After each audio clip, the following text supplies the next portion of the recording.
A partir de este momento, hágase la luz del conocimiento, de las ideas, del pensamiento libre. Comienza La Linterna, una tertulia cotidiana para conversar en forma abierta sobre la actualidad.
Amigos, les habla Diego Bautista Urbaneza del programa La Linterna. Estamos oyendo a el Pavo Frank Hernández, Frank Can Can.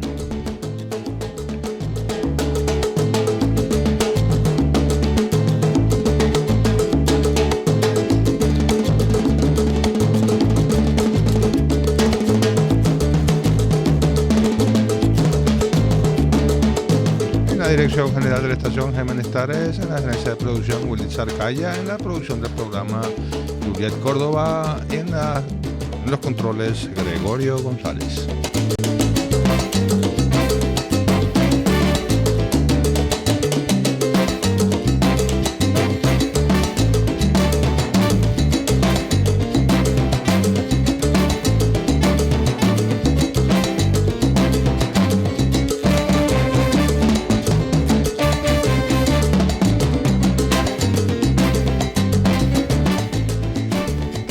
A través de rcr.tv.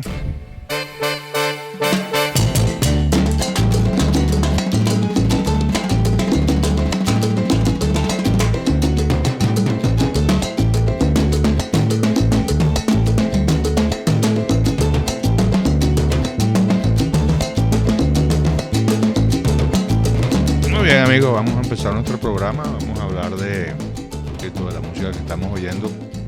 Primero, Ran Can Can. Ran Can Can es un clásico de la percusión, composición de Tito Puente. Y bueno, como lo digo, es un clásico de todos los timbaleros importantes han tocado Ran Can Can, que es una pieza hecha para solo de timbal, que es lo que estábamos oyendo, y como la compuso Tito Puente. Así que eso es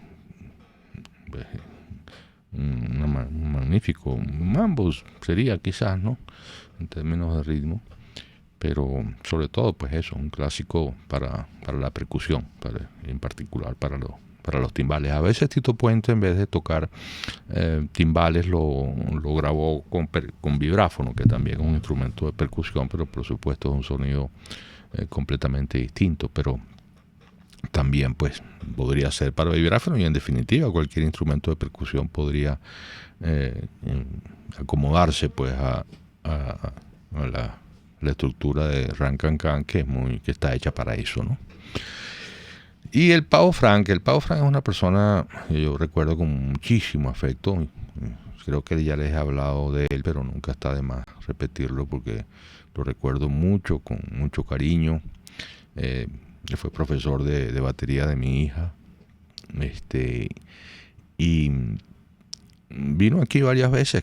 Cada vez que sacaba un disco yo lo invitaba para hablar del disco.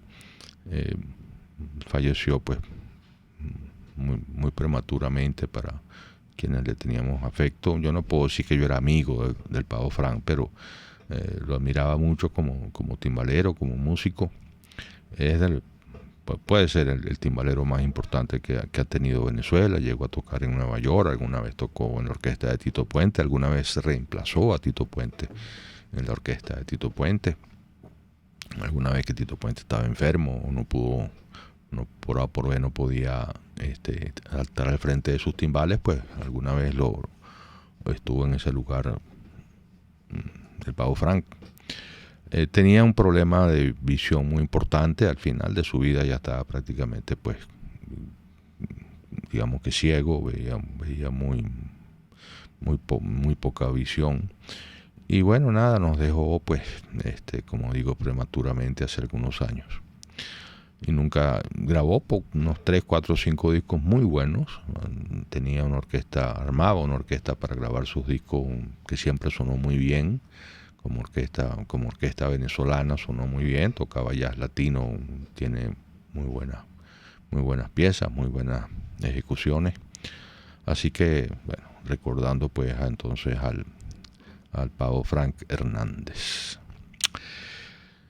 A ver, comentarios. Bueno, primero ayer las primarias de los demócratas, un super martes, no tan super como el pasado, pero como el anterior, pero bueno, también importante, con el estado de Michigan en juego. En general, Biden parece que se despega en las elecciones, en las primarias del Partido Demócrata. Por cierto que allí hay un sistema bastante preciso de proporcionalidad, ¿no? Si usted gana el estado de Michigan, bueno, dependiendo de con cuántos porcentajes lo ganó, pues se reparten los delegados. Entonces Sanders pierde el estado de Michigan, pero obtiene un número significativo de delegados menos que Biden, creo que unos 20 menos que Biden o algo así.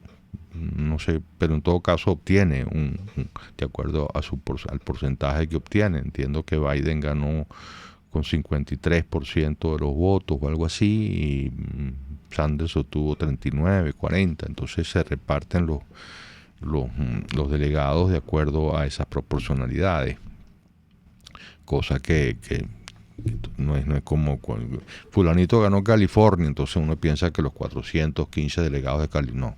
En este caso las primarias demócratas no está funcionando así.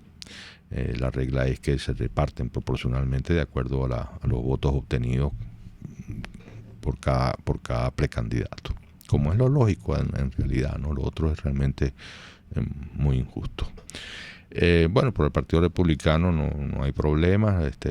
Trump tiene dos competidores que son como simbólicos y bueno, sin lugar a dudas,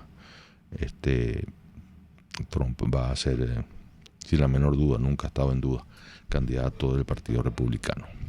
Entonces, bueno, pareciera que la elección se decanta a favor de Biden. Todavía quedan algunas fechas importantes donde votan estados importantes como Nueva York, Pensilvania, Illinois, y algunos quizás más que se me pasen en este momento. Pero pareciera que la ventaja que está tomando Biden es muy difícil de revertir. Así que no sé qué va a resolver Sanders, si sigue en carrera, si va a seguir en carrera para de alguna manera tener poder de negociación frente a la candidatura de Biden, y tampoco sé cómo va a transcurrir un tema que comentamos hace días, la división interna del Partido Demócrata, que en este caso es una división que no es simplemente entre dos candidatos más o menos parecidos entre sí, sino que realmente hay diferencias ideológicas y de orientación y de actitud política incluso importantes, ¿no?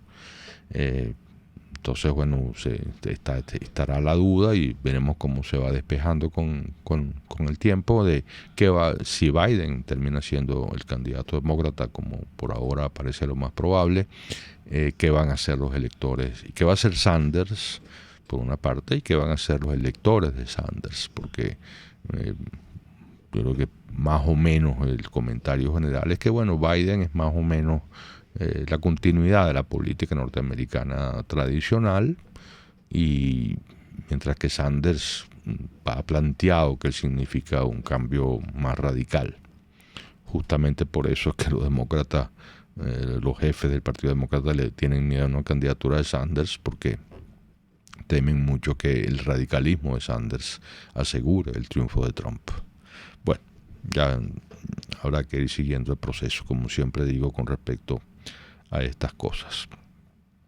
Quería comentar un poco también algunas cosas que oí al final del programa de contigo, con Andrés Velázquez y Luis Trincado.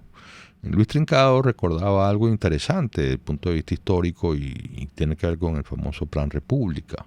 Yo no sé cuántos países en el mundo ponen en la custodia de su proceso electoral en manos de las Fuerzas Armadas.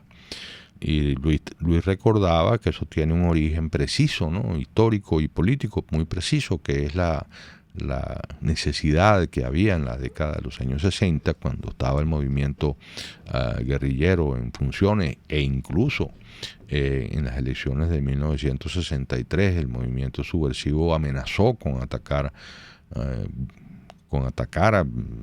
en términos de violencia, con armamento, con plomo, las urnas electorales, y estaba llamando a la abstención el movimiento guerrillero en ese momento. Y bueno, ese es el origen histórico del Plan República, la necesidad de defender con las armas ante eventuales ataques de la guerrilla al acto electoral, a las elecciones de esa década, que fue, como ustedes recuerdan, una década pues donde estuvo presente el movimiento subversivo en Venezuela, que llegó a tener cierta importancia.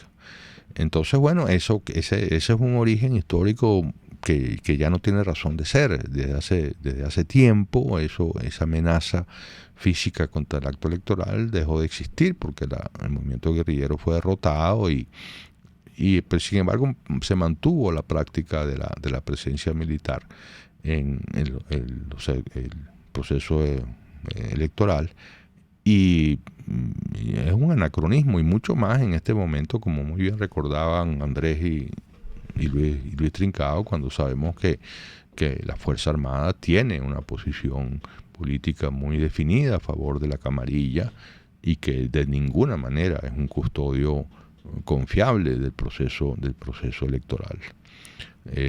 Me pareció importante el recordatorio que hizo Trincado de los orígenes de esta práctica, pues que es muy anómala y muy contradictoria con el civilismo propio de un proceso electoral, que no tiene por qué excluir del hecho de votar, del derecho a votar a los militares, pero sí de la custodia del proceso, porque van a ser los militares los custodios de un proceso que es eminentemente cívico.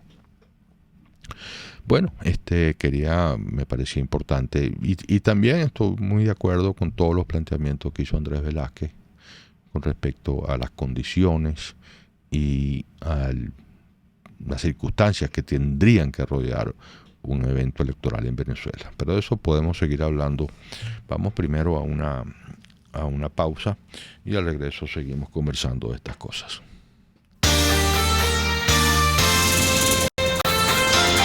Usted escucha La Linterna, su tertulia en radio, por RCR 750 AM.